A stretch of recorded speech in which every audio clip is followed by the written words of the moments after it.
What's going on, BC Numbers? Woo! It feels good to be back.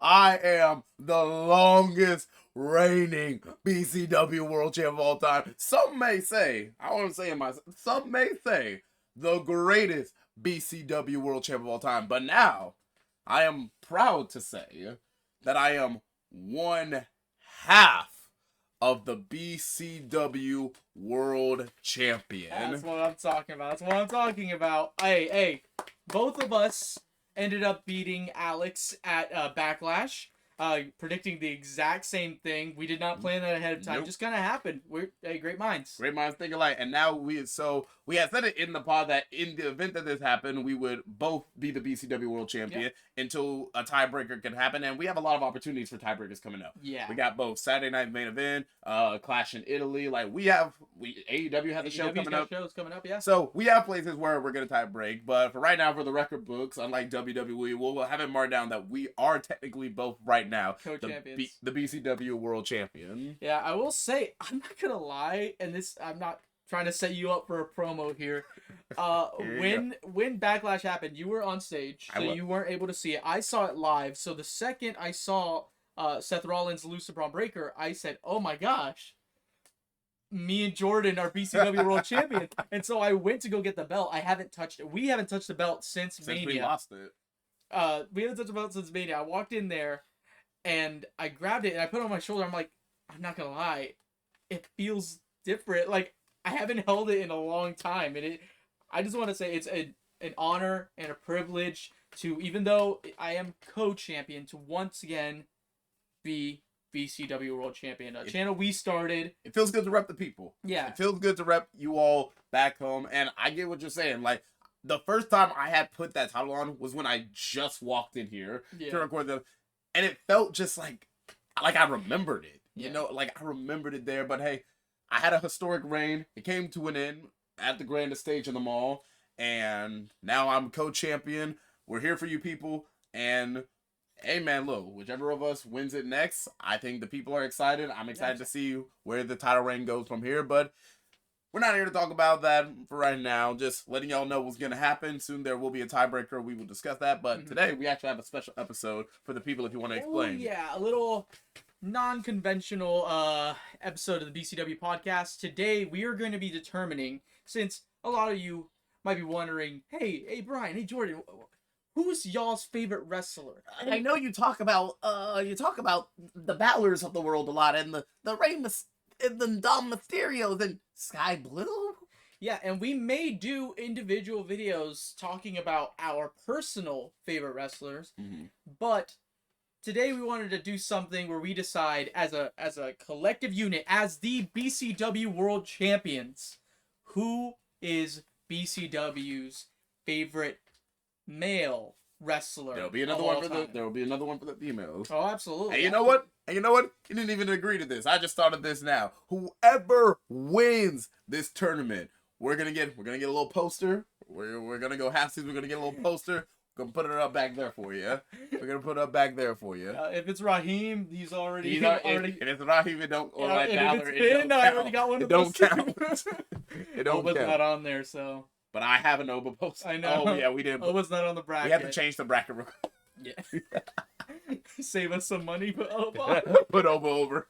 We can't use that as a reason to put the. We can't. But no. Without. And if we change our mind, we're cutting this out. You're never seeing this. All right, fair enough. All right, but without further ado, I don't have much time, so let's get into the tournament.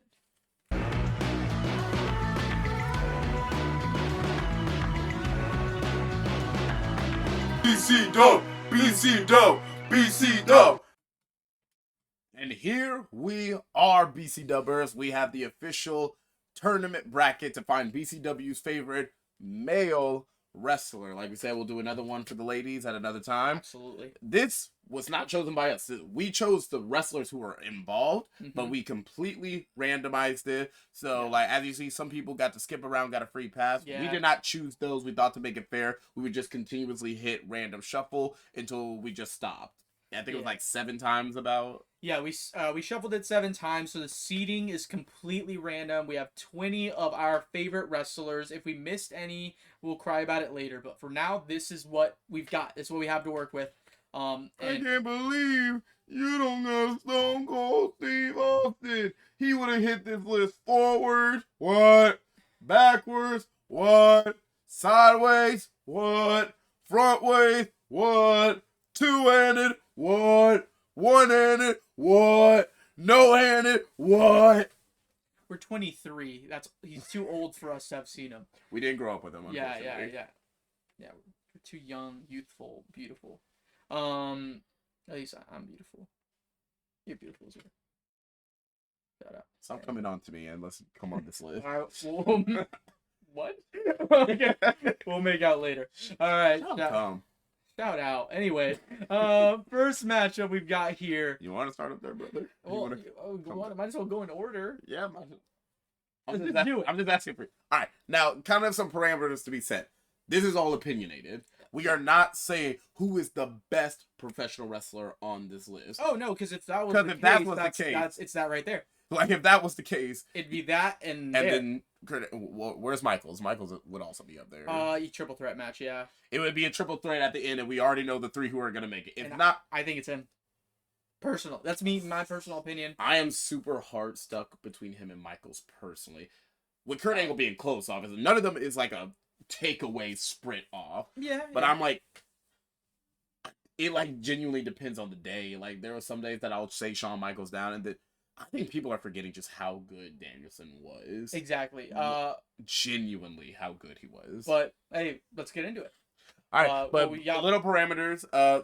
It's our opinion. These aren't just like who's the best pro wrestler. We're looking at everything overall, including like how they make us personally feel. This is BCW's personal favorite.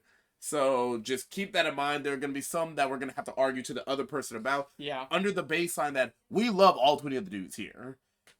Reasonably, on some level, you may be able to, but we want to try to make it to where we both have to agree. Absolutely. On the person going forward. And I think for the most part, we will be able to agree. But there will be some where we might have to. Which is why I'm going to let Brian lead this first one. Because I know where I stand, brother. Yeah. I'm just going to tell the people straight up. Love both these guys to death. This is a really tough first round to have. And I love both men as well. But if I had to pick one, I would go Daniel Bryan. Okay. If I had to pick one. Now, I assume you're with Finn here. Yeah, well, we're doing this based on favorite. So the ideal thing is to go with our favorite wrestler. Not just in ring, not just character, everything. Everything that goes into and we are allowed to use outside of WWE arguments. Absolutely. And obviously Daniel Bryan has all of his outside of WWE accomplishments, which we wouldn't have been able to see any of outside of AEW, which we caught a little bit of. Yes. You caught a lot less than I did. Much less. But I was able to catch all of Daniel Bryan. I got to see the peak of like the him and Strickland stuff. Yeah. Well, that was great. Awesome stuff. And most times if there's a Daniel Bryan match on, Bryan Danielson match on, I won't skip it. Oh yeah. But we're going based on favorite. And for me, I've watched Finn Balor's career from the end of his run in Japan to his current run in WWE that has lasted a long time. And he's always been not booked that well. Yeah. But he's had... In WWE. He's had great moments in WWE. And he actually is part of the reason I came back to wrestling. Mm-hmm. So for that alone, I feel like I have to give him credit. Not to mention, he's like my guy. Like if you have your sports teams, I have my Georgia Bulldogs, Atlanta Falcons. I have my Finn Balor. That's my guy. My guy of the modern era. Which I get because held me down. Which I get because you already know my guy is later on this list. Absolutely. So yeah, Finn it's Balor. why I'm willing to let you talk because I'm willing to change my stance on this. Mm-hmm. That's why I'm here. I'm willing to change because something about me with Finn Balor. There's so much of Finn Balor that I adore. You know I am a huge Finn Balor fan. We don't talk about enough, and yeah, I know it sounds redundant to people like us that I'm like, guys, Finn Balor is one of the greatest to step in between those ropes. Yeah. People don't talk about that. No, people genuinely don't talk about how good of a technical wrestler Finn Balor actually is. Yeah, and genuinely, like, he is one of the best. His matches, with I'm not skipping Finn Balor matches, brother. Yeah, no, his matches with Adam Cole, even Karrion Kross. He made Karrion Kross look like $1 million. Kross look amazing, and that in ring, by the way, because that is the greatest in ring, psychologist of all time. Brother. Yeah, and nobody will ever talk about it, but Finn Balor's chemistry with Roman Reigns and Brock Lesnar, unmatched, amazing. They just don't give him the opportunity to be up there, but when he's up there, he always makes the best of it. His matches with Punk, he proved himself that he can fight with the best of them. Like, he's one of the best wrestlers in the world. Looks like a megastar. Absolutely, and not to mention how much of an inspiration he is to people watching wrestling, especially to younger people, with his character, the Demon, which he's willing to poke fun at with Demonito. As well as the fact that he's just, as Finn Balor himself, is the best. He also has the Prince, the Demon, his characters in the Indies, being the leader and creator of the Bullet Club. The original Bullet Club leader, Finn Balor. Like, without Finn Balor, I don't think we have the wrestling industry that we have today. Without Finn Balor, we have no Bullet Club. Without no Bullet Club, we have no All Elite Wrestling. Without no All Elite Wrestling, we might still be looking at a Vince McMahon run WWE. I genuinely believe that. I genuinely believe that we wouldn't have had the peak of WrestleMania 40 with Cody winning the title if it wasn't. You don't get that without an AEW. Yeah, we don't get that with AEW. Without a Bullet Club. Yeah, and without any of that, none of that would be created without Finn Balor. Without Fergal Devitt, Prince Devitt, whatever you want to call him. Here's my statement on that. And people may call us Glazers. Watch the product. People may call us Glazers because they're only aware of WWE recent Finn Balor and how he's been booked as of late. Yeah. And like later Judgment Day Finn Balor. Yeah. And even that he made fun. And even that he made it fun. Yeah. Here's why you're swaying me so hard. Because even if we're looking at little things to make a wrestler like your personal favorite, you know me. My favorite types of gimmicks in wrestling is actually supernatural gimmicks. Yeah. Or like, you know that about me. Yeah. Like, split personality gimmicks. Those have always been like my favorite aspects of wrestling. I should really put it in the Julius Reyes character one day. Perhaps one day. Can I say this? Also, I feel like another thing that we won't talk about enough, so I need to put it out there. A big part of wrestling isn't always winning matches. No. It's putting the other guy over. Who puts over people better than Finn Balor? Like, I can think of Dom. I can think over only a few in history. He's put over Roman, Brock, like, who... Even Bobby, even beating Bobby, he put him over. Like, Finn is so good at putting people over. And something I didn't consider in my initiative is that fact that, he created the Bullet Club. Honestly, one of my favorites... He put over. The only reason Damian Priest made it to the main roster is because of Finn Balor. I would argue only reason you get El Campeon is because of Balor. And one thing I didn't take in was the creation of the Bullet Club. One of my favorite things in wrestling just ever. Like, I love the OG Bullet Club storyline, the story of the different leaders, like everything that the Bullet Club was, I absolutely adore. And you're right, that's Finn. And I think if you trace it back, there is arguments that you don't get AEW, like I said, without the Bullet Club. Yeah, no, that's not an argument. That's a fact. That's just a fact. And you could trace that back to Finn. Here's why you've convinced me. Because I changed my stand. I'm going to go Finn Balor. Okay. Here's why you've convinced me. And you told me about... I think Danielson is... I think because we care so much about the business, we care so much about... Danielson, in-ring, only 2 people on this list could probably contend with them. And as a wrestler in whole, one of the greatest to ever do it. You got crazy moments. I think Danielson is a good standalone wrestler. Yeah. Like, the moments that he has created throughout his career, the things he has done for other superstars is amazing. I think Balor, when you really trace things back and look at, has affected wrestling as a whole. Yeah. Someone like a Danielson, you will remember a Danielson forever. Yeah. But Finn has impacted the industry itself. And honestly, and for 2 guys who, like, really cares about this, like, that gives them a lot of points in my book. And an extra point, without Finn, like you said, no AEW, we don't get the beauty of Danielson's last ride. We never get the last ride for Danielson. Just saying. So I'm going to tell you, you convinced me. I will go Finn here. Although, it sucks to see Bryan obviously. go in the first round. Yeah. It really. I will say this. Just as an extra little thank you for Bryan Danielson. Without people like Bryan Danielson and some other guys that we'll come to, we don't get guys the size of Finn Balor in WWE. So. No, Danielson, he was the blueprint. He was the one that's. Yeah. Mark Henry lied for this guy. He was the one who solidified it. We'll get to the blueprint. We'll get to the blueprint. I know who you're thinking of. But yeah, right. Finn Balor is moving on. I'm not mad at that in the slightest. Not mad at it at all. All right, let's go to the bottom.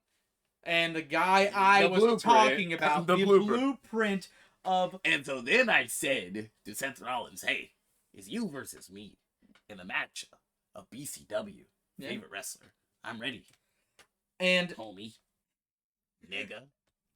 He did say that. When he wore the black mask. But Jesus. I'm gonna put my stuff out there just because I think it's very well known to everybody. Finn Balor is my favorite current wrestler. Correct. Rey Mysterio was my first favorite wrestler and my favorite wrestler of all time. He was the inspiration to me and little kids around the world. I was gonna say little Hispanic kids, but I was just all little kids. Like, we loved Rey Mysterio because of how he was the ultimate underdog. Before there was Danielson, there was Mysterio, and his 2006 Royal Rumble win, followed by his WrestleMania 23. Correct me if I'm wrong, Editor Brian. World title win against Randy Orton. I think you're correct. I think correct us if you're wrong, but I think you're right. Randy Orton and Kurt Angle. It was Randy Angle and Mysterio. Yeah, it was Angle. Triple threat. Just to make sure. But yeah, just him being able to succeed at that size, which he's listed at 5'8", he's not 5'8". He is not 5'8". He is not 5'8". I think he's like Roxanne Perez's size. Him being that size and being able to succeed in the land of giants against people like the Great Khali, Big Show, Triple H, Mark Henry, all these guys. These guys 6'5", nothing but muscle. Yeah, some of his biggest feuds were against people twice his size. Genuinely. And it made sense when he won. And it didn't feel like it didn't feel like scripted. It didn't you felt in your heart of hearts watching a Rey Mysterio match, he can beat this guy. Yeah. He can do it. Yeah, absolutely. It will be hard, but he can do it. Yeah, no, and not to mention, he's not just the blueprint in WWE, he's a blueprint for wrestling. Everywhere. He made lucha bigger than it ever was before. Greatest luchador of all time? I'll say I'll say it with my full chest. Greatest luchador of all time is Rey Mysterio. And not to mention, also is so great that he was able to spawn another one of the greatest luchadors of all time. One of the greatest luchadors of all time. Low on the list, but he's coming up. He's doing great. He's early. He's very early. He's early. But yeah, I love Rey Mysterio. He, again, like Finn, the ultimate person when it comes to putting people over, but can hold a title at any time. Great. And it will make sense. Yeah. The dude is in his 50s, moving like Javon Evans. Yeah, and who has wrestled in ECW, WCW, WWF, WWE, AEW, essentially, because he was on the first All In, and all over the indies. He was in the WCPW World Cup. He's Lucha Underground. He's wrestled everywhere. At a certain point, he is Lucha. And was elite everywhere he went. That's my argument. No, you never had to convince me on this. Yeah. Mine was always also going to be Rey. I love Seth Rollins. I do. Yeah. Let me give some positives before I give some downs on Seth Rollins and why I would pick Rey. Positives. I mean, brother, talk about a moment maker. The heights of the century. Yeah. The rules of the century. Hilarious to me. It's so funny. We all kind of guessed, but it was still popped for it. I popped. Yeah, we just knew. Even the way he swings that title above his head. Seth Rollins, the betrayal of the Shield. Yeah. Seth Rollins is a great moment maker. Some would argue he's modern day Mr. WrestleMania. This dude's at all of them. He's got, and I see where people get that comparison. He's got the kind of Shawn Michael-esque moveset a bit. Yeah. Seth is a phenomenal wrestler. Where I think Seth goes down a bit for me is no matter which variation of Seth it is, I always pretty much like his character work. Yeah. But I'm never in love with it. You know what I mean? Absolutely. Yeah. Like, and this is no diss to Seth Rollins. Like I said, it's not that I hate it. I typically like his character, but I'm never like in love. Like I'm gritting my teeth waiting for that next Seth Rollins segment, waiting to see how he interacts with this wrestler. I absolutely agree. I'll always be entertained, but I'm never like had a hold. Seth Rollins never had a hold on me like some of the guys on this list had. Even in the Shield, he was always my least favorite member. Nothing bad on his part. It's just, well, you know my opinion. I think Dean was always just the most interesting Dean of the three. should have been the star to come out. He should have been the star to come out. I will die on the hill. We'll talk about Dean later. He's on the list. We'll talk about him later. But I guess my thing, obviously, he's had an unfortunate set of injuries that have slowed him down. Still can wrestle with the best of them even after those injuries. Just can't do like some of the architect things he used to do. Yeah. And he's good at working with younger stars. I like what he's doing right now with Braun Breaker. I like he's helping put him over. All in all, the main thing you can say about Seth is in the ring, he's the best. And it's all the stuff around it that I'm like, oh, Seth, just ring the bell. Just ring the bell. And hey, workhorse. Absolute workhorse. Absolutely. Put this, even though the BCW World title, the title it's based on, put this one on the map. Carried it while our tribal chief wasn't at work. Yeah. And helped put a world title on weekly. Like, Seth has done a lot. Mm-hmm. The members of the Shield have done a lot for this industry. Yeah. They really have. And I will never take that away from Seth. But if I'm looking at overall, like you said, once that bell rings, Seth has me. I'm right there with them. I'll say he's the Bret Hart of our generation. I can agree with that. Y'all may not kind of get what we mean by that. I saw the Shawn Michaels. I was like, in-ring Shawn Michaels, but overall Bret Hart. Could you explain that a little bit for the audience? Because I know what you mean. Bret Hart is one of the greatest in-ring wrestlers of all time. Like everybody, he's been the inspiration of most wrestlers coming up. That he's the guy they want to emulate in the ring. They want to look like him in the ring because he's the excellence of execution. That's one of his nicknames. And my God, if you haven't seen a Bret Hart match, treat yourself. Please. But anytime he had the mic, it was just like, okay, this is why Hulk's at the top. I get it. Why you're not the top. Yeah, which, by the way, it shouldn't be a person who's good on the mic is the world champion. It should be the best at everything. Everything all around. Which Hogan was never good in the ring, but I get it. Charisma gets you far, and Bret kind of just didn't have a lot of it. He had some charisma. I always thought he was cool. I always thought Bret was cool, but then again, we are of an age where we didn't see the whole thing. We didn't see the whole We only saw big moments, and in those big moments, he always rose to the top. Yeah, the big moments that they like we never saw. Seth Rollins does. We never saw week by week segments with Bret. Yeah, but that's exactly what Seth Rollins does. He rises to the occasion, but week to week, I wouldn't say he's the best at carrying a program, and I wouldn't say he's the best on the mic. In character work, I've just never been a fan of his character work. But anytime that bell rings and Seth Rollins is in it, woo, I'm ready to watch. But Ray, he's one of those that got it all, brother. Yeah, he does. He does. He's the pinnacle of lucha, and Absolutely. I think we're comfortable letting him move on here. Yeah, without a doubt. All right, moving on. I think it's been pretty agreeable from both of us so far. Yeah. Next up, this won't take me long. This doesn't take me long either. Okay. Kurt Angle is one of the greatest wrestlers of all time. In ring, backstage segments, mostly on the mic. And he's had a career outside of WWE and TNA that's even better than his WWE run.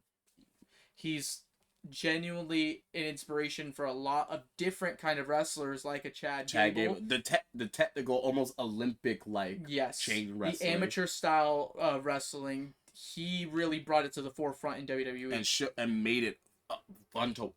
I'll say Ken Shamrock did it first, but he did make it bigger. And I think Brock Lesnar took a lot of that style when he came back to WWE for his second run. I agree. And it was an inspiration from Kurt Angle. Starting the use of the German suplexes. Yeah. Like, he learned a lot from Angle. Yeah. Nobody can do it like him, though. No. And then you have Roman Reigns. That being said, Roman Reigns. Yeah. We joke. Well, we know the current jokes to do. Yeah. Roman doesn't show up to work. He's a part-time and this, that. And then you think of like, oh, big dog Roman. Brother. Roman Reigns unequivocally right now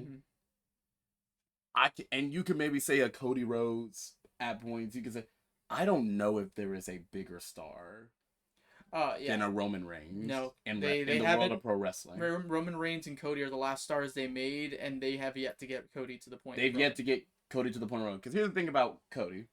We see it all the time. He'll get into a feud with somebody that they like more than him, and he'll get booed. Yeah. Roman, it could be with it could be with Punk. It could be that guys that people will not boo. They love him. They're not gonna boo that other guy, but they're not gonna boo Roman. Yeah. No matter who he's fighting, no matter who he's you're always gonna get that OTC. He could not be there. They're still chanting it.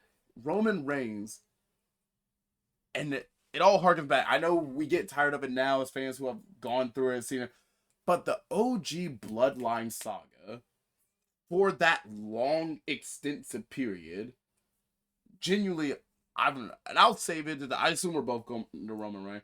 I'm going to have to talk about it a bit more in the next round because I see who he's about to go up against. But Roman Reigns is the number one reason I just got back into wrestling. I had fell out of love with it for a long time, that I really missed that 2016 through 2020 period. I only came back in little weekly bursts to see one guy, the guy we'll get to, which guy I'm talking about. Yeah. And then I think we agree, and I don't think we do. Not? I don't think we do. Are you an angle here? I'm an angle here. Ooh, I can't put an angle over a Roman, brother. I can't. Can I tell you from my perspective? Let me hear your perspective. I started watching back a little earlier than you did. Yes. So for me, I started watching after the Shield broke up again. Yes. And the absolute frustration of watching somebody who is clearly not good enough to be at the top of WWE, be at the top of the WWE, was so annoying. Seeing that he couldn't rise to the occasion, and then having him forced down our throats until COVID hit. I was gonna say I was around at the beginning of that because I was there with the 2015 Rumble. I stayed, unfortunately. Yeah, you stayed. I stayed, unfortunately, when it was at its worst. My first WrestleMania that I ever saw was 34. Yikes. That's Roman versus Brock, which started so well, but it just kept going and going and going, and then they didn't stop with Roman versus Brock. And it just was so infuriating because it just felt like Roman just couldn't get to the point of being at the same level as Brock, and WWE was putting no effort into helping him get there, other than just having him beat everybody else. That's just not going to work. Just throwing people around, not letting anybody else get over, is my thing. I've said this many times. Now we get to the COVID and the Bloodline saga. Who got over from that? Roman. Not putting themselves over. Who did Roman Reigns put over?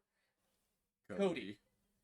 And maybe Sammy slightly. That's what I was gonna get to. Maybe you could argue Sammy and Jay, but he never lost to Sammy.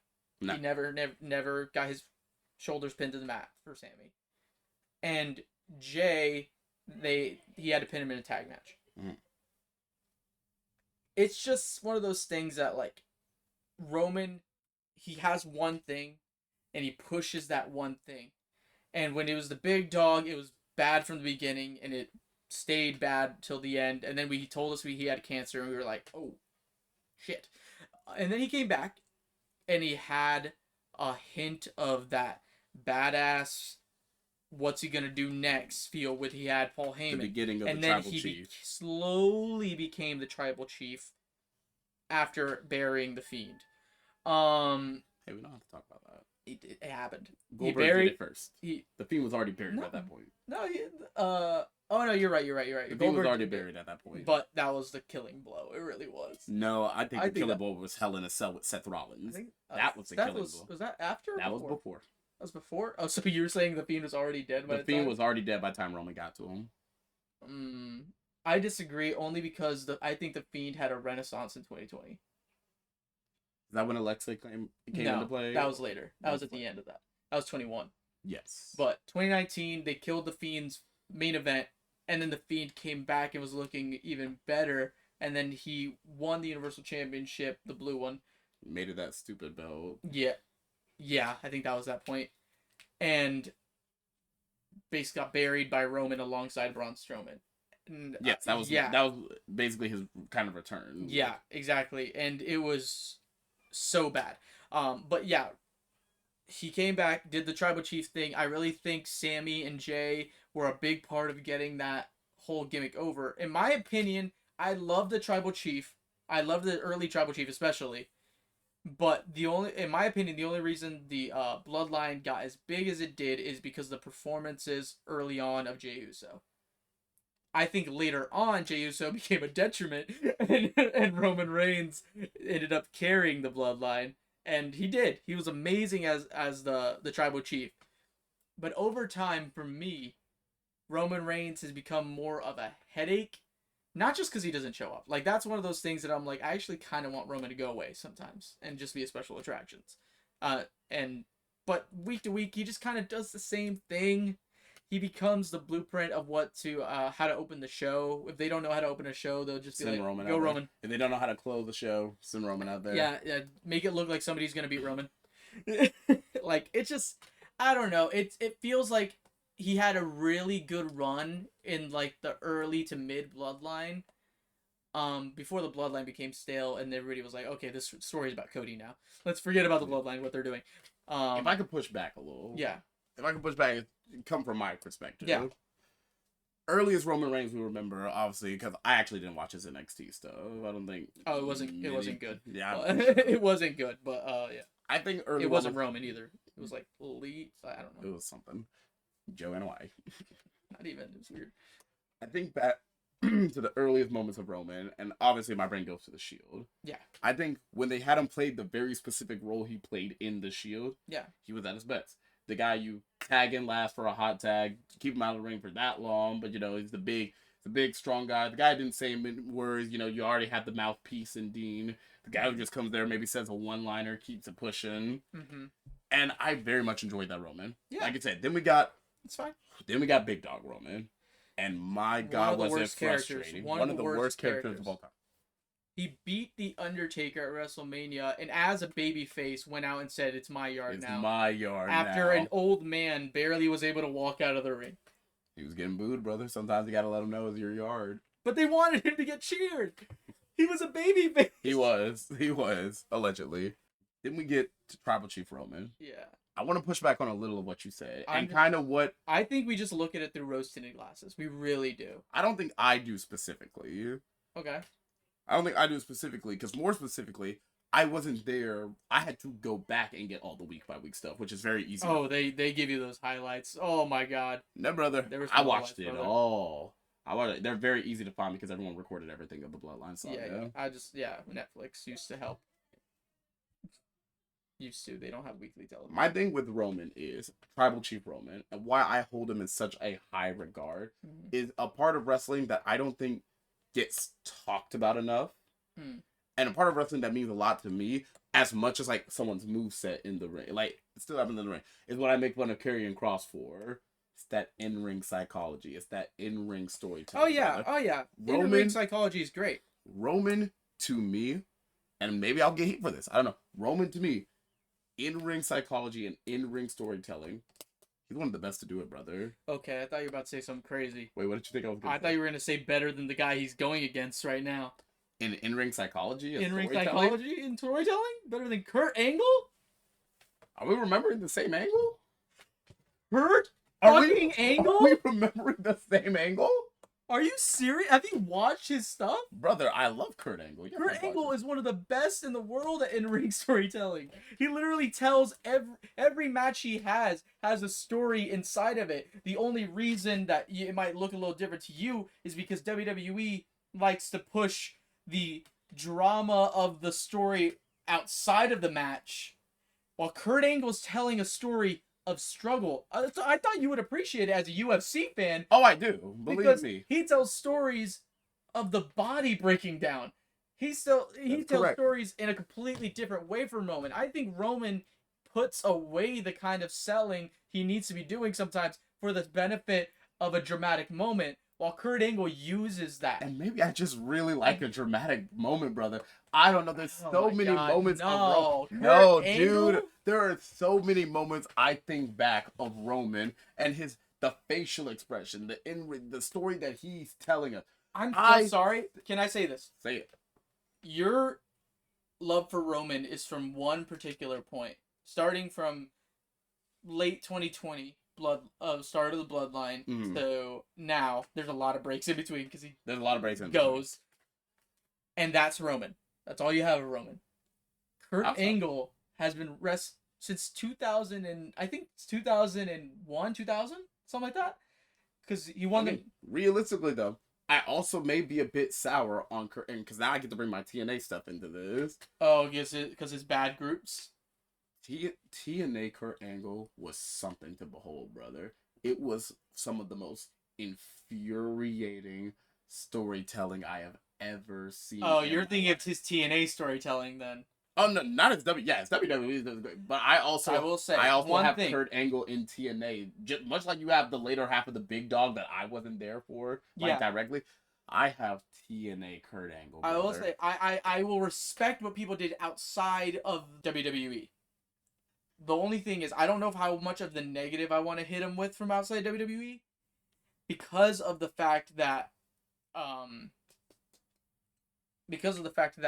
this is a WWE list. We didn't mention that. This is only guys in WWE. Otherwise, Ospreay we'd have Ospreay on here. Okada. Yeah. But so I don't want to use too much of the negative of that because I didn't see the bad booking in TNA. So all I seen is his great matches in TNA. That week by week, brother. Yeah, that week by week might have not been great, but I've seen his best is the best of what he did in TNA. And it measures up with anything that any wrestler's ever done in their career. As well as his run in WWE, I don't think he's ever been bad. I think Roman has been bad. I think Kurt Angle has been good his entire career. At worst. His debut year in WWE was better than most people's careers.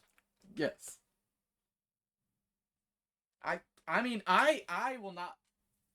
cannot say that Roman Reigns is better than Kurt fucking Angle. I can't. And I can't say that Kurt Angle is better than Roman Reigns. I know either one of them are gone next round. Yeah. That's my opinion. No, either one is favorite.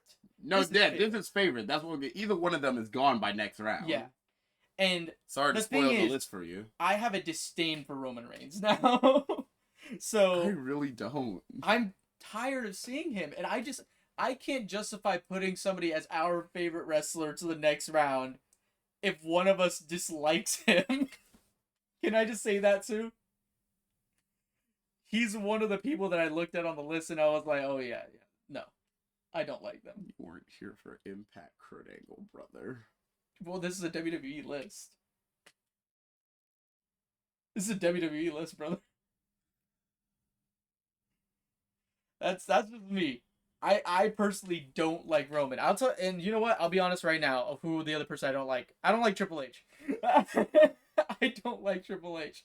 I think he had great moments, but the amount of the amount of negativity he's brought to the wrestling industry as a whole, as a wrestler, we're talking wrestler. I'm talking wrestler too. I'm not talking about Papa H. I'm talking about Triple H, brother. As a wrestler, he's brought some of the worst things in wrestling to wrestling. You hate me. He buried Booker T. We don't talk about that. I'm not even going to start a list. It's going to be everybody. It's going to be everybody during the Reign of Terror. It's called a Reign of Terror for a reason. It's not a good thing. Burying people isn't a good thing. No, the same reason why Roman Reigns isn't great. All he did was bury people for over a decade. There's story, brother. There's no story. There's story, brother. There's one story. Roman Reigns has done one story so much that the main event of WrestleMania 40 was still about the same story from 2014. And is it not great? That's a long story. The story had ended. It had ended. Storytelling. You're Nah, brother. One of the motherfuckers from the story is gone. That's how long they moved away. Not to mention, You like franchise? You don't like the series? moment from WrestleMania 40 of Roman making that mistake and then eventually realizing it was a mistake happened at the Royal Rumble. It had already happened. They had already wrapped up that story and done that exact same moment at WrestleMania 40. My friend. Just to bring it back to what we were saying.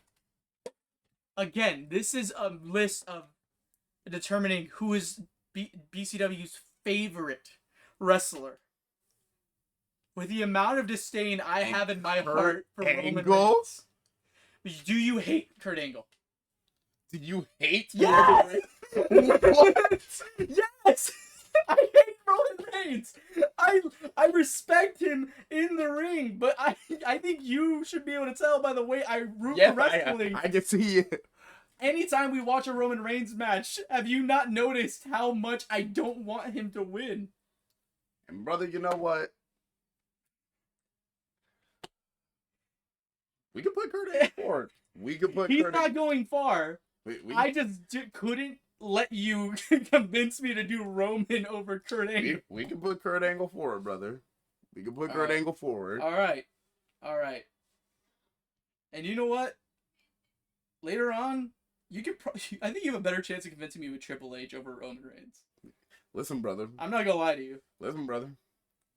I placed it on the table, BC Dub. I placed it on where we're putting Kurt Angle forward. I think that's a crazy take, by the way. I don't think I'm alone. Maybe it is. Maybe you're not. I think it's a personal take. It's a personal take. I'm not gonna say like it's the objective take. It's a personal take. I think most people would say Kurt, and I there's nothing wrong with liking Roman over Kurt. It's just for this particular list, I don't think that would be genuine at all. Because I don't think you dislike Kurt Angle. I don't dislike Kurt Angle at all. I dislike Roman so much that it's for this list. It doesn't make sense. So Kurt can go over, brother. Okay. This one's tough. Is this not tough for you? No. Oh. I think we're on the same page. We're probably on the same page. We're on the same page, but this is a lot closer for me than it is for you. Now, mind you, I love Edge. I love Edge. We're on the same page. No, we're on the. I love Edge. Oh, go ahead. Y'all, I really, really do love Edge. Yeah. You know how much AJ Styles means to me. Yeah. You know how much he means to me. I love AJ Styles. I was able to go back and watch some of his TNA stuff. Great. Phenomenal. Ha. And I'm telling you, like you said, going back to watch it, going in there live for all of his team. Can I tell you a little something? Yeah, just a little levity after my rant there. The first thing I ever saw of Edge was his live sex celebration. As a horny little kid, I think actually that was the first thing I saw of Edge too. We were the same age at the time, so I was just like, WWE sexy moment. I'm not gonna lie to you. Yeah, WWE sexy moment. I'm not ashamed of it, brother. We were all kids. We were all wrestling fans. As kids, we looked up the same thing. Yeah, we were given access to the internet on a small device that you could keep anywhere. Like, what do you think was gonna happen? Is this Edge and who's Lita? I knew who Lita was. I knew who she was. I had seen the Hardy Boys because the first thing I ever saw Lita in was a magazine. Underwear. Actually, yeah, it was a magazine picture. Because I got introduced to wrestling by a friend, and he had brought some magazines over, and he'd showed me a picture of Lita, and it wasn't from a wrestling magazine. No, I'll just say that. So I was like, career, brother. Oh, yeah. I feel like we had this conversation before, and I feel like we had different answers. Trish, were you a Trish or Lita? Every guy fell on one of the two sides, and mind you, neither answer is wrong. No, both great. I was a Lita guy. Both great, but it just says a bit about your personality. Yeah, you were a Lita guy? Yeah. I was always a Trish guy, which no one finds surprising. Now, once again, neither answer is wrong, because I love me some Lita. Yeah, I just love the Hardy Boys. So I love the Hardy Boys. But yeah, I was always a Trish guy. Just to give some love to Edge real quick. Hey, you think you know Ultimate Opportunist, brother. Greatest theme song in WWE history. One or two. He's one or two. One or two, depends on the day. I typically put him out. He's 1, 2, or 3, depending on how much I love this Fire and Colt's personality. Fair enough. But yeah, great song. Metalingus, great song. Metalingus is phenomenal. Ultimate Opportunist has some of the best Money in the Bank moments. Yeah. A great world champ. Yeah. Love this feud with Cena. He's just had. I think the end of his career has made his.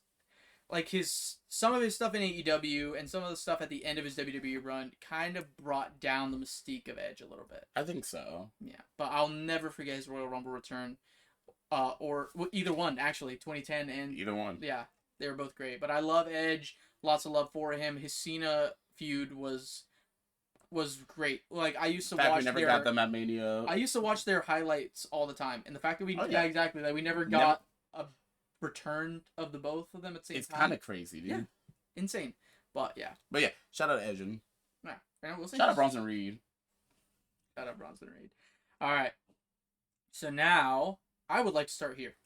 You would like to start here. Because you are a big Triple H guy. I am. This is just a very bad match for him to go on. I agree. This is a very bad. Because if it was, you could convince me. I think you could convince me.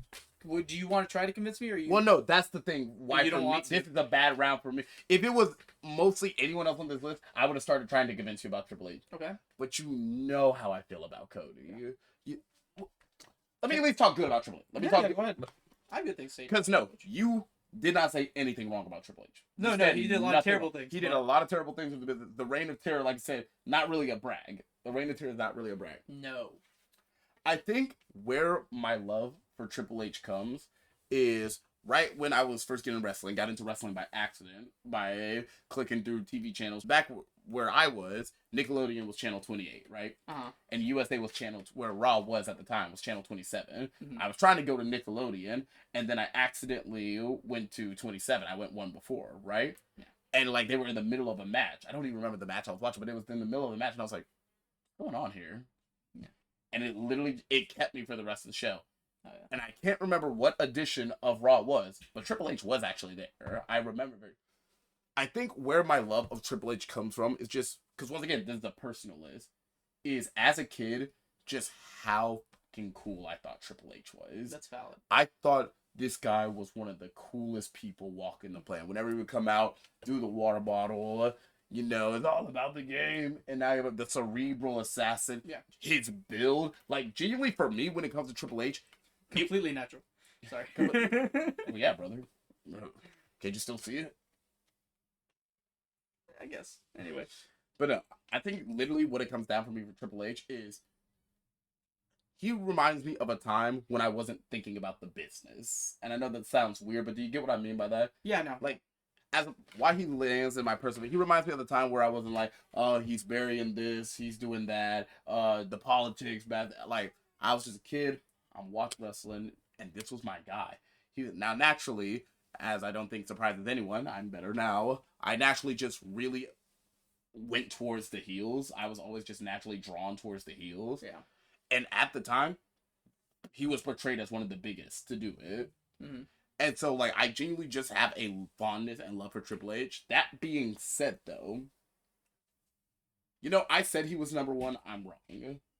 If Roman is number 2 reason why I came back to pro wrestling, Cody's number 1. Mm-hmm. I genuinely recently got back into wrestling a few years ago by stumbling on a YouTuber playing 2K. I think it was like 23 or something. Like, it was a few years back. Playing 2K, and they were like, okay, we're going to pick our character, we're going to pick the American Nightmare. And I was just like, oh, it's wrestling, I haven't seen that in a while. And it was like, I'm going to pick the American Nightmare, Cody Rhodes. And I said, hold up, stop right there. Because mind you, we grew in the same generation. I knew who Cody was. Yeah. I grew up with the dashing Cody Rhodes, and the undashing, and Stardust, and like, that's how I remembered Cody in my head. Mm-hmm. I remember Cody as no more than at best IC champion. Yeah. Great mid-card heel. Great mid-card heel. I always liked Cody. Yeah. And they say the American Nightmare, and I stopped. I'm like, whoa, that is a cool ass nickname. What? And then I see him with the long jacket, and I'm like, who is this? The blonde there. He come out. He's doing the whoa, and I'm like, so I look it up. I'm like, what is this American Nightmare? And then I just go down the rabbit hole. Yeah. And Cody just drags me back in. And obviously, because I start following Cody, I get dragged in through the Bloodline saga. And then I start seeing what's now happening with women's wrestling. Like, BCW wouldn't be here if it wasn't for Cody, because I would have never gotten back in. Valid. I would have never got back in.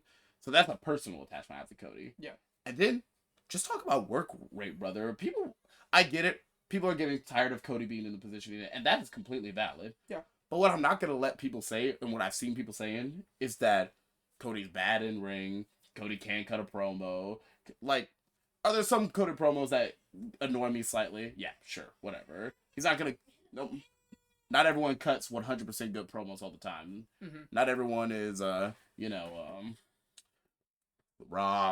CM Punk, but even they on some point have their bad days. Yeah, I'm about to say the Rock's bads are really bad. The Rock's bads are really bad. Even Punk's bads are not even that bad. Yeah, Punk's bads are okay.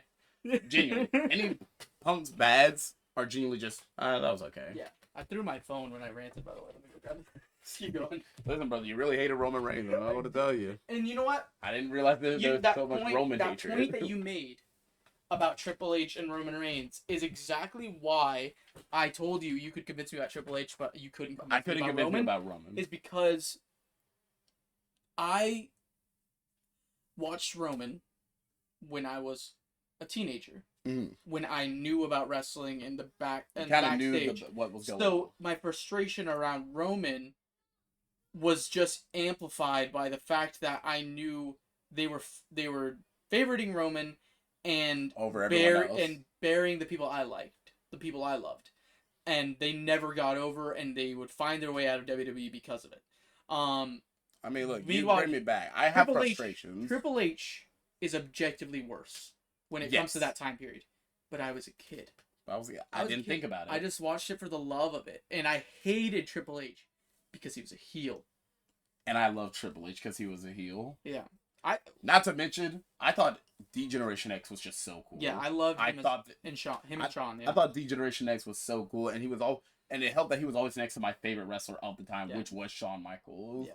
So I have a lot of fondness for Triple H. I wish he didn't have to go against Cody. Yeah, I love Marty Jannetty II, but don't do that. Yeah, Cody's story. No, I'm not letting you go on from that. Don't do that. Don't do that. We're not talking about Io Jannetty. Don't do that. That'll make it lit. It's inherently wrong, by the way. It's inherently straight up wrong, but it's funny. Great. Yeah, it is funny. But no, Cody's story is just unmatched. And the guy that WrestleMania 40, my very first WrestleMania that I'm not even talking about that. Oh no, I'm not talking about his 40 story. No, I was talking about 40 for a second. Just the first WrestleMania I watched, the moment that solidified me as now a forever wrestling fan. Mm-hmm. But dude, from undeniable. Yeah, one of the probably the greatest WrestleMania of all time, WrestleMania 40. Might be a little biased. I don't know. I'm still watching all the manias. But brought us AEW. Exactly. Literally brought us AEW. Exactly. And for that, that alone, he should. He should have just went for. But I'm gonna go ahead. Healthy competition to WWE, which is something that we just didn't have. Yeah. Back then. Yeah, I'm gonna go ahead with that. I'll talk more about Cody's story of what I meant later. But yeah, he's moving on. All right, here we go. It's a bad start for Mick Foley. It's a bad start. That's a horrible start for Mick Foley. First of all, can I just say, I think we both agree on this. Mick Foley was going to be an underdog here no matter what. No matter where he was placed, he was going to be an underdog. Because he's older and we are young. Yes. We caught the back half of his career. I can admit, he was put on this list because I wanted to put him on this list. Yeah. I'll admit that to the BCW I'll never universe. say no to that because I love Mick Foley. I love Mick Foley. And once again, that goes into like some of my favorite gimmicks being like the split personalities, the creepier side. You know, you get like Mankind. You even get like that amazing moment with Mankind winning the WWF title. Exactly. And the return of Stone Cold Steve Austin, one of the loudest pops in WWE history. That whole moment is great. That being said, funny enough, Jeff also has a split personality gimmick, and I like it better. I have no opinion on this. You have no opinion because it was only TNA, brother. Yeah, and I haven't heard good things about it. Oh no, yeah. People hate it. People look back on it and hate it. But I will die on it. I love Willow. We will talk about it more. He was bigger than Barack Obama in 2008. In 2008, so just let's move on. All right. John Cena, Eddie Guerrero. This is really hard, actually. From my perspective, let me hear it. Jesus, that's hard. Obviously, I've talked about it on many episodes before, the lack of Latin representation in WWE, and him being WWF or no WWE. No. It was WWE. WWE champion was a dream. Yeah, seeing him in that seeing him in that mariachi band celebration in the ring was awesome, and I will always love that. And he wasn't a thug. Eddie. He wasn't a criminal. He was just cool. He was kind of a thug. He was a little bit of a He was thug. a kind of a thug. But he was a cool thug. But he was cool about it. He was lovable.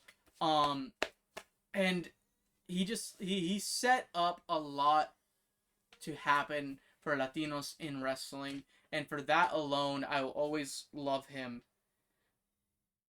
But I don't think I can justify it over one of the greatest of all time. I don't think. Do I love everything about John Cena? No. Do I love everything about Eddie? Yes. Yes.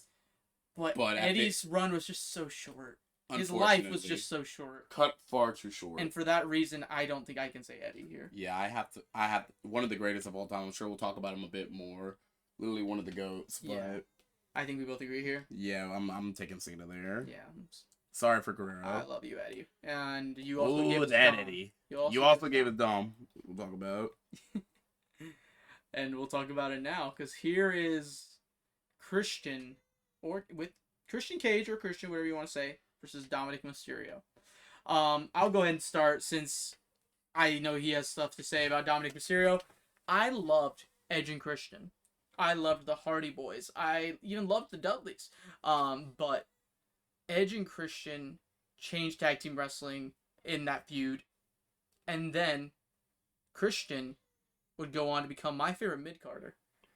he was a mid-carder, but he was my favorite mid-carder for a good time there. Great interest, huh? I don't know any lyrics. Close my eyes, yeah. The truth.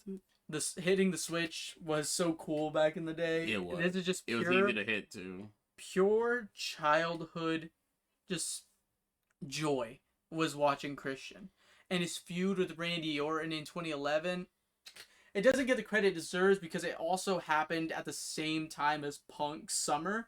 So like a lot of things got overshadowed. Yeah, but that was an amazing feud, the best feud of his career in WWE.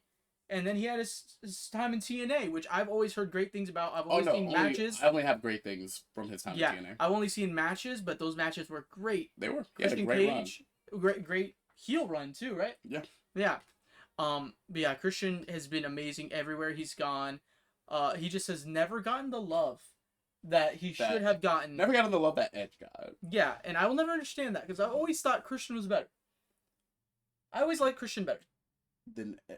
Yeah, I was like. I think he's a better in-ring wrestler. I think Edge is a better promo. Yeah. And he has better aura, I think. Agreed. Something about the kill switch, dude. It's such a simple fit. I feel like if anyone besides the Chelsea Green, because I love her little jump with it. I feel like if anyone else do, we would be like, that's an okay finisher. Christian made it seem so cool. Yeah, I've seen other people do it, and he's the best to do it. Christian makes it seem so cool. It was my signature in like all the early WWE games. It was one of my signatures in trampoline wrestling, brother. Oh yeah. I'm quick to. I wanted to do it on trampoline wrestling, but I was wrestling guys that were like way bigger than me. So you gotta like. So like, big guys don't know how to work. They don't know how to work, brother. They're just. I would have to like bend my arms to do it, and I was like, okay. They're just here to do the chop spot, brother. Exactly. They just want to put a boot up. They want to do a choke slam real quick. Exactly. Bless you. Thank you. But I love Christian, and I wanted to say all those good things about Christian. But this guy, Dominic Mysterio, has potential to be one of the great heels of all time. Go ahead. If you've been watching long enough, hi Marin, words cannot describe, and this man has to hear about it 24/7. Yeah. Words cannot describe how much I love Dirty Dominic Mysterio. I genuinely believe in my heart of hearts, like no glaze, no just like, oh, this is my wrestler of the week, this is my wrestler of the, like, I just like him for the year. I genuinely believe when it is all said and done, wrapping up, we are going to look at Dominic Mysterio as one of the greatest beloved heels of all wrestling history. Yeah. This kid is so young. People don't talk about this kid is so young. Not much older than us now.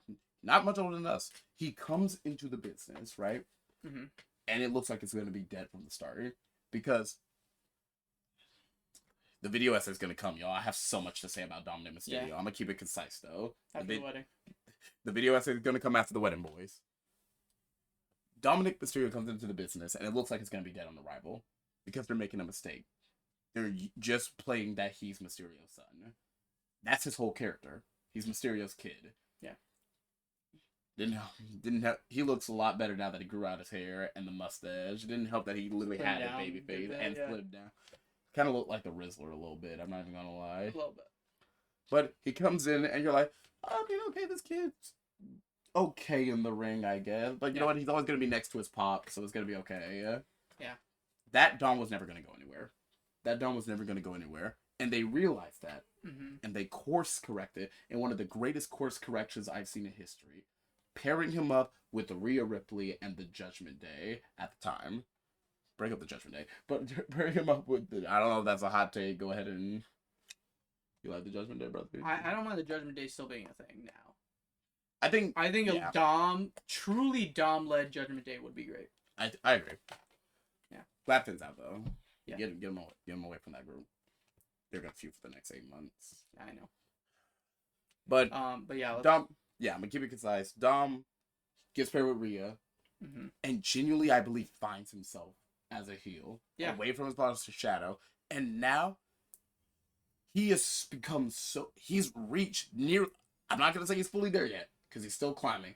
But he's reached almost the Eddie status, of which you are just so good at being this weaselly kind of heel, that the audience reaction has turned from pure vitriol hatred. They wouldn't even let Dom talk. Yeah. Anytime I go, it's turned from full vitriol hatred to praise. Yeah. He is beloved everywhere he goes. The only way he gets booed is when he goes against big faces. Absolutely, yeah. Just keep it going, but I'm gonna keep it going. Keep it going. I just don't have a lot of time. You don't have a lot of time. We're gonna have to break through this. Brother, the video essay is gonna come. Yeah, video essay is gonna come. I love Dom. Yeah, let's do this one. Let's do that one. Mysterio Michaels. That's a little hard for me because Shawn was my first love. Mm-hmm. Shawn is one of my favorites of all time. Was my favorite for a long time. Ray's my favorite of all time. Ray's my favorite. No, I know that's, and I'm kind of willing to give you this one only because I'm willing to give you this one because I know there are people on the list that I put far over Shawn now, and so there are not many. There are not many on my list that I put over Shawn, but he's one of them. Well, by many, I mean like there's 2 people on this list. But I think over Shawn, genuinely for me personally, I think 2. I think there's 2 I put over. So there's 2 for you and 2 for me. Yeah. I'm willing to keep Rey Mysterio here just because of how much Rey means to me as well. I love Rey Mysterio as well. I'm willing to let Rey push forward in the favor. And just for what he's done for BCW alone. And then I said to Shawn Michaels, hey, go back to catering, brother. Big Rey. A quick point here before we go to the next ones. Just saying, a big part of Cody's success is because of Rey. But anyway, that was just a little slight. Randy Styles. You want to do Randy Styles? Yeah, we can do Randy Styles. Controversial. I'm taking. I don't AJ think it's here. I don't think it's controversial. I'm taking AJ. I'm taking AJ. My fault. Randy had some really down periods. His peak is now. His debut 09 now are his peaks. Debut 09 and now. AJ, brother, there's not a valley.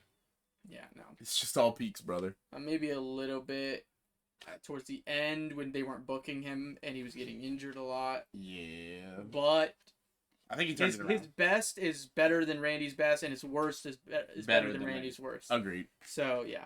And he means more to both of us. True. Although Randy love you, Randy. I do love you, Randy. Randy was one of the only reasons my family would watch wrestling with me. But not very much. But when they did, it's because Randy or John was on the screen. Love you, Randy. And we'll get back to John. This is so funny. Styles and Cena. Yeah. Bring it back. Cody Ray's pretty fun, too. Bring it back, boys. Let's go up here. Now. I'm going to say this. So what you got to say? Dean Ambrose. Not John Moxley. Not John Moxley. Dean Ambrose. Because if you were to say outside... There's unfortunately a difference. If you were to say outside... Yeah, there's a huge difference between John Moxley and Dean Ambrose. There's a difference. But if you were to say outside too, I'd argue that Finn's still matches up with John's. I call him John. I'm sorry. I call him John. But yeah, I think his efforts outside of WWE are about the same as Dean's outside WWE. Now, I would argue in WWE, Finn has had more success I think Dean has had more titles, but Finn's had more success. Yeah. Because he's had...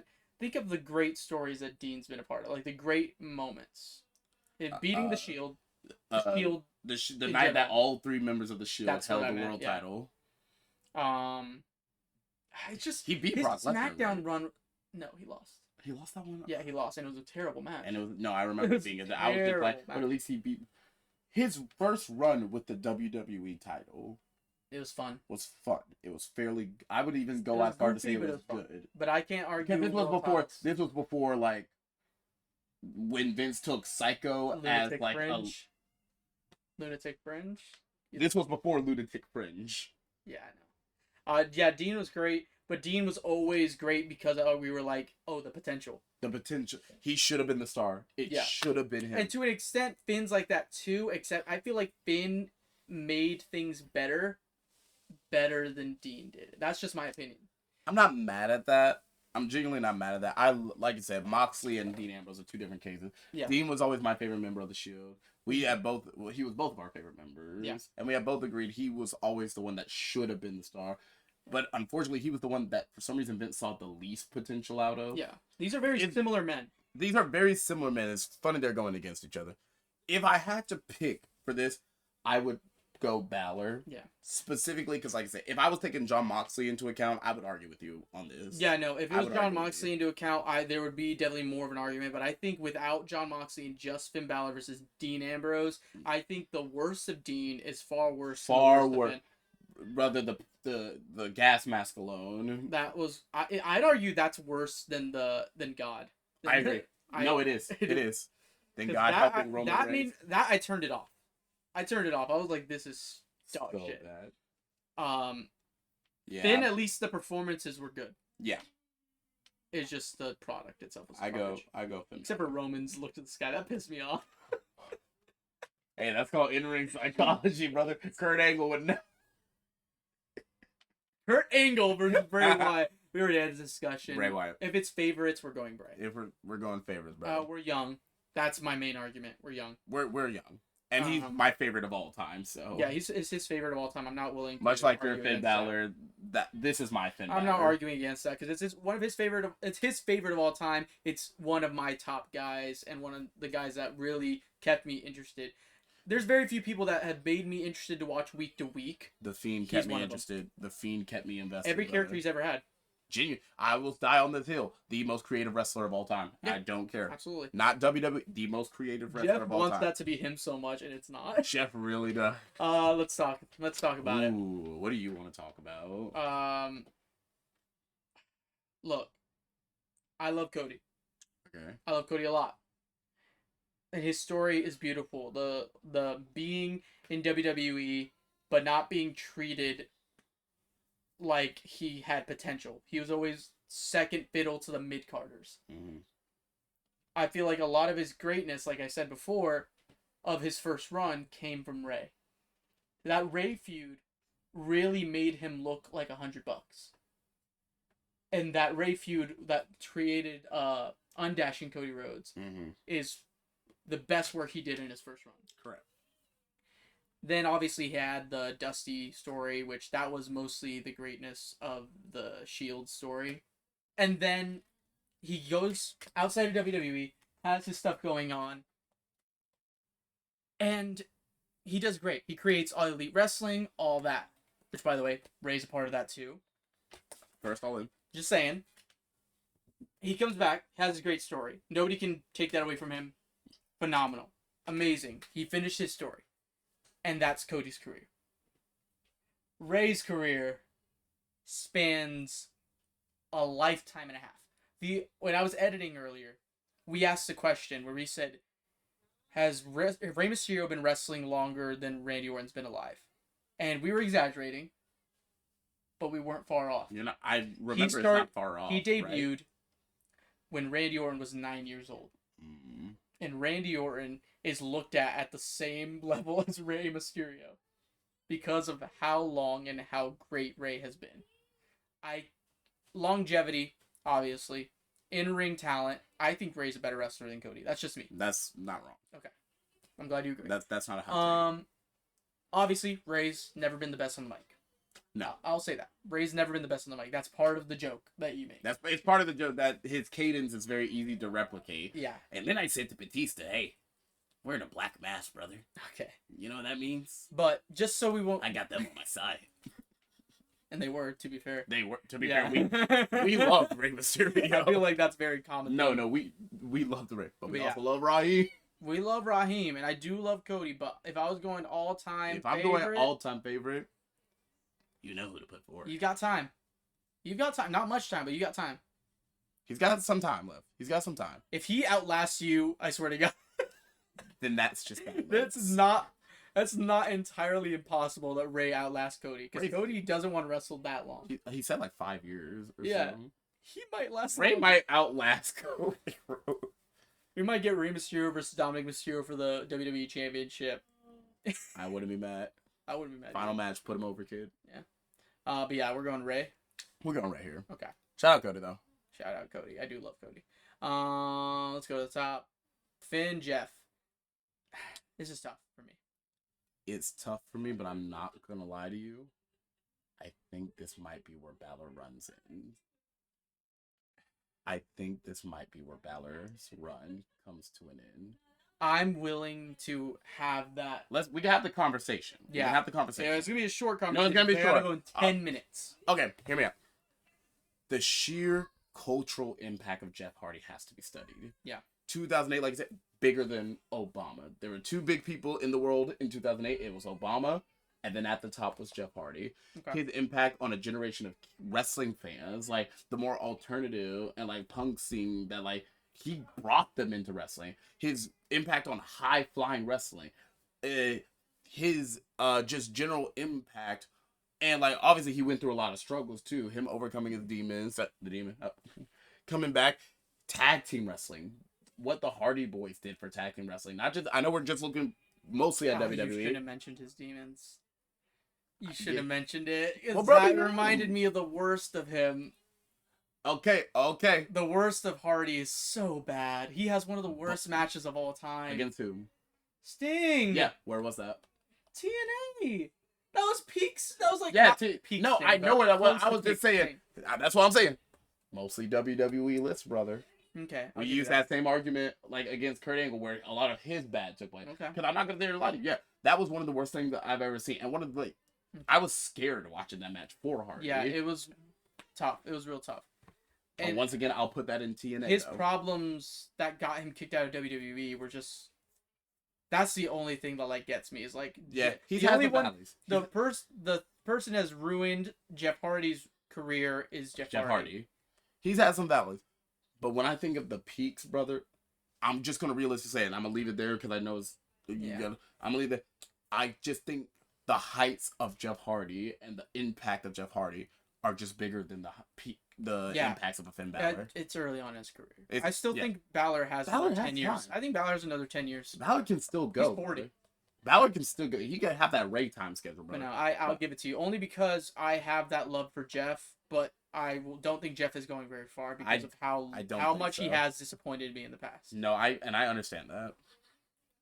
All right, this one, let's get it over with. I'm gonna just rip it off like a Band-Aid. I'm going Bray. I'm going Bray. I love Dom. Well, same with Finn. They have time. He's still young. They have time. Young. Bray's... Send Bray for it. Yeah. I don't even want to talk about it much because I'll start crying if I do. I know. Dom's young. He still has time. He has time. He has a lot of time. This is actually kind of your childhood versus my childhood. This is I was literally about to say it's the battle of our childhood. But you know what? I was about to say. I think John pissed me off. I think John pissed me off too much. Genuinely, wow, English. Genuinely, what I was about to say out of my mouth is, it is the battle of our childhoods. However, how many moments can you think of where John Cena pissed you off as a kid? Oh, countless. And I can tell you, I could count on one hand maybe how many times AJ Styles pissed me off. He ruined... If it wasn't for John, he would probably be going to the very end. Hey, that world title, brother? Yeah. And just for that, I don't even want you to face off against him. So with that being said, AJ Styles. I think our childhood favorites. Our childhood favorites are going head to head, brother. Yeah. And it's genuinely a hard one, to be honest. I think this is a tough one for you. but I'm Funny willing, enough- I'm willing to do it if you are, because I think we're thinking the same thing. Bray? Yeah. That's what I was I'm thinking willing. Bray. I like Bray better than Jeff. I like Bray better than Jeff as well. Yeah. Funny enough, it wasn't as hard for me as Bray Dom. That's fair. But I do love Jeff. You know how much I love Jeff. Yeah. This is tough. I think very similar careers, except his is longer, and I think he set the blueprint for him. I will agree with that. Absolutely. Yeah. Very similar careers. I will admit, though, if I were to give it to one, I don't think you can play up the importance of Ray enough. I genuinely don't think you can. He might, at the end of the day, with all of wrestling, all of the wrestling world, not just any one promotion. If you asked who is the greatest wrestler of all time from every promotion, I think a lot of Rey Mysterio. A lot of Rey Mysterio gonna put out. If you go to TNA, they're gonna tell you Styles. Yeah. If you go to TNA, they'll tell you Styles. He's the greatest TNA wrestler of all time. Yeah, just hands down. Yeah. But I think the importance of Rey Mysterio gets downplayed too much in recent wrestling society, and I don't think I can willingly put AJ Styles over Rey here. Okay.